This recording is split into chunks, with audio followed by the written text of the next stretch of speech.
அழகும் ஆடம்பரமும் இருந்த 1000 பேர் கூட ஆசையா பழவாங்க. அன்பா இருந்தா பழகிற 10 பேர் கூட உண்மையா இருக்கும். நம்ம அவங்கள மாதிரி ஆகணும் இவங்கள மாதிரி ஆகணும் அப்படின்லாம் ஆசைப்படாதீங்க. அதுக்குதான் அவங்களே இருக்கிறாங்களே. நீங்களாவே வாங்க.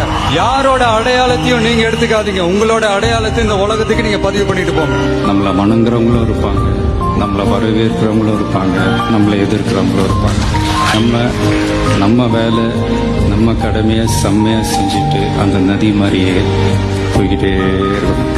ஜெயிக்கணும்ன்ற வெறி இருக்கிற எல்லாருக்குள்ளயும் ஒரு போட்டியாளர் இருக்கணும். அந்த போட்டியாளர் நீங்களா தான் இருக்கணும். நீங்க தான் எதிரி, நீங்க தான் போட்டி, நீங்க அடுத்தவங்களெல்லாம் அந்த மாதிரி பார்க்கணும்னு அவசியமே இல்லை. அப்போ உங்க உயரம் என்னன்னு உங்களுக்கே தெரியாம போயிடும். Compete with yourself, only that will make you better. நாம ஒரு செயல் செஞ்சா அது நமக்கு நல்லது நடந்தா சந்தோஷம்தான். ஆனா அதே செயல் நம்ம சுத்தி இருக்கிறவங்களுக்கும் நல்லது நடந்தா அதான் சரியானதும் கூட. கிடைச்ச வண்டியில ஏறி நினைச்ச இடத்துக்கு போக முடியாதுங்க. நமக்கான ட்ரெயின் வரணும்னா நாம கொஞ்ச நேரம் பிளாட்ஃபார்ம்ல நின்று தான் ஆகணும். என்ன நண்பா?